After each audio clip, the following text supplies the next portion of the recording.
Michichi madafo nyina de by Emadek TV. Nyankopon hye obi bia okoso a hwe Emadek TV. No subscribe to your YouTube channel. And ye bedi nkomo afa Akabeleza ene ne team produced by Chinchina Chan and say producer Chinchina Chan na director Vision. One series na omoda aba bonten e fe no Akacalito no. En ho enkomo ne ye ba bedi no. Medin kan no mwedi nkomo afa saa video no ho anase mabeka nse ba ko mieni bi but ena me sanso aba bi mu a ye saa video no ho ankomo ne ye ba bedi ene sen video no kakra ene the screen nchen a me mo kasa nyina no mo hwe no ade ba ko amani gi e wo video we ho eye wo mo costume mo use ye okay costume no mo use ye ene location no the way set no so na tie design a course e wo location wo ohwe edan a o maye o mankasa dan a so o maye asentuntun dan a o maye a o mode e design e wo set no so a efi location poti a o mutumi ekokunya aye ana baby poti o mkunya aye o mode ekoye se ekọ ne ekutwesi ne no eno so it was on point a je se enye easy o ma ya de pa ena de mia fa say ejuba bi o mo atumi kan wo mo kasa bi ne kasa bi a me kura me nim say kasa wo Ghana ha na sesen kura ne ade a ebi nso ase bi wo ase meti bi ta ase Hausa kakra na ase bisa eno so kura no ema the whole thing no eye very rich to me no adwuma Chinchina Chan ene ni team no aye Akabeleza moaye no trust me efe yi pa na wo hwe wo mo story ni se ne tie na akwaye se Jaguar ye friend no chichiku ye friend wo Jaguar ewo movie ni ana series ni ena Akacalito no ye Akabeleza na nse Dr. Like no ni nua ene Jaguar ye chichiku na wo mo papa ene mia mionko ye friend otoji echi ona ye wo mo papa edutumu se papa no ono na eye ohene anaso oye pinnimu ewo kuro nim na atose ewo se odi adidi edema ne ba ne ba akono ode kokoma chichiku instead of say ankoso anase Jaguar instead of say ankoso odema Akacalito no iti we akofa nsem bibiri aba se Akacalito no hu ni se ne papa abu nanim tia isan se ono na nkese feta se wo se odi ade anase oye leader ne papa ni wa eba ne se na ne papa fa no ho ediko ekoma chichiku na papa na se ma wo ka no e kire se dabre because of into trustem ene Akabeleza no anase Akacalito no hwe series ni mu a ase into trustem ne ene adin bi ne niema bi a wo ye ni ti no ama nananom a wo mo wo kru no so no efi se onye ono no the right person a e wo say odi ade e wo kru no so eti saade a eni na obi a wo so mo di ade di ni ma no no eye ni nua ketewa na eye Jaguar eye chichiku fair enough Akabeleza de on ti ase sa ene de ye yina mu no obi a ye be ye wo sa bia no in a way anase fa ba bi no e be hye wo kakra e be ye o ya kakra enti isa wo hwe episode 1 any episode 2 na just episode 2 no mu ba bi kura no eko edintawantawa bi ne abufuo bi ebae e ma chese Akabeleza ene ni team ni ye se saa na ne papa ye de a ene no no obe firi saa kuro no so na wakwa akobo ono so no ho adwa e wo ba foforo enti wo mo fi bi a menso mani gye opa wo kasa janti na omo ado so enti se Akabeleza ne nkofo no e kwa akobo wo mo dwa e wo ba foforo omoko episode 3 aba Akabeleza ne yire a friend ma Dana e wo movie no mi din de me nhyɛ da emfanto meti but ma Dana ye nyina ye nim no ona ye Akabeleza yire na ono no ne niema bi a wo ye no na kyese ono ene adonkuma omo ene hye akyire na ase wo mu pia Akabeleza ema ni tuturu asem a wo ye no wakoso ayeden aye eti wo hwe episode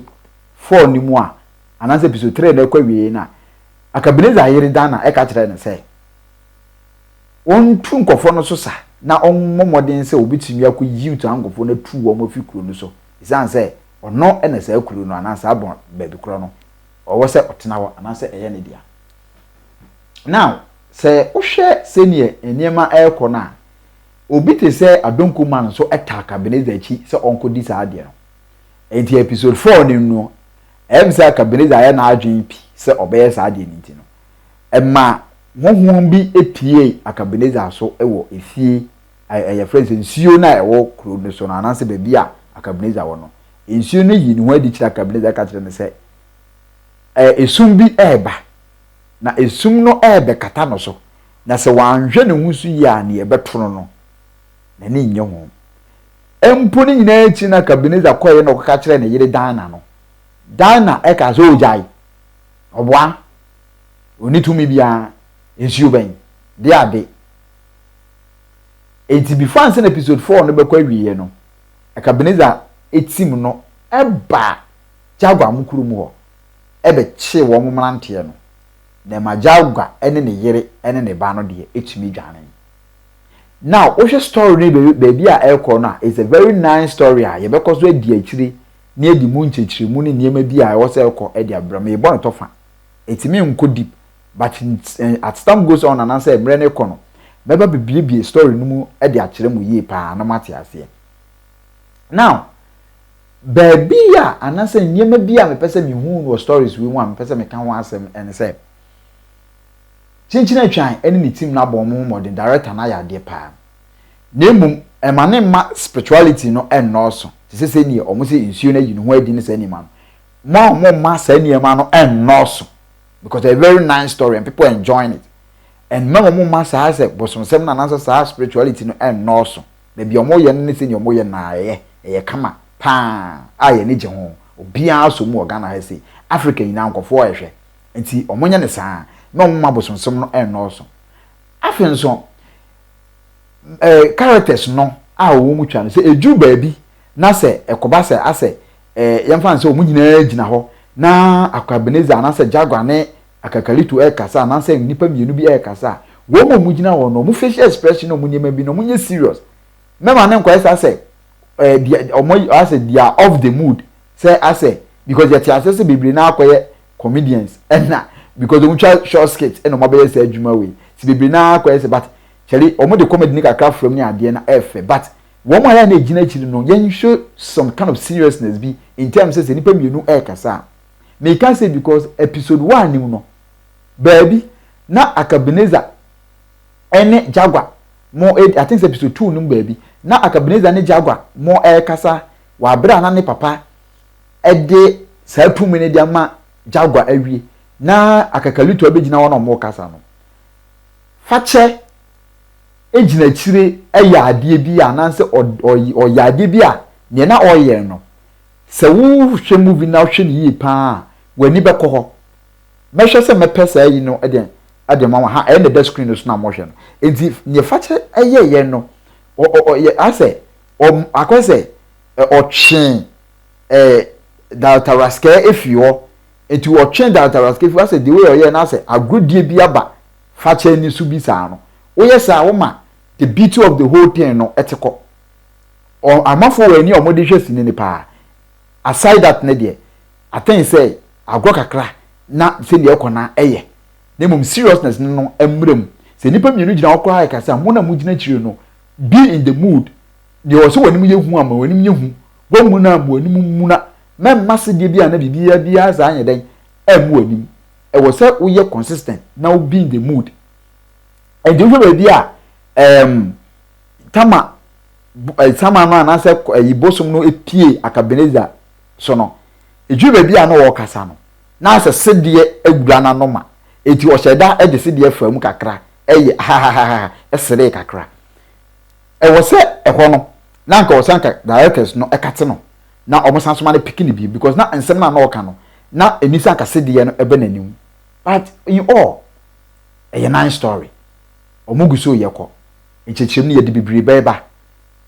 ni ehu bia na yede beba yebeba bekeka bia yede aka ho efe manage home because stories me so me twere bi and I love the way ade no eko ene ni papa akon ankofo bi say one man be chess ni bi eye amanfo say ade na tundra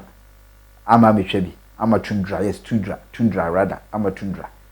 tundra yes say ade na ama tundra ntwa bi I don't know say that time no outside na answer no aba na de ne si ye ne ade medbesu ko ayehwehwe mu a me de baba betu metiefo anim ne nti a ama tundra ama mehwe bi ama me ye bi no minim say nya de nya menya sa story na me de abramo but in all bravo Ghana for mama yon koso nhwe e wo se etumi hwim series we say ema say 10 episodes a ebie twem be say 2 million views eno no be boa ma na kop viral ama endia Netflix for any idea kwa betumi ehu do mo sa be den abeto so abe kanyam ema na because storyline costume I mean set design bia is on point bia the way I'm drone no establishment no say omucha forest wa utumi say green forest pa and I love it camera no so quality no wow I mean camera and the drone shots ni ade grading no mo ye ho kakra na green ye camera no I mean everything is on point they should just keep it up na omunya menim say ebeju baby no ebeye kese kra chense I love what you guys are doing nyame enhyiramo Emadek TV you because so more things concerning this particular series no abramo yedam as nyame enhyiramo say mo hwe Emadek TV bye.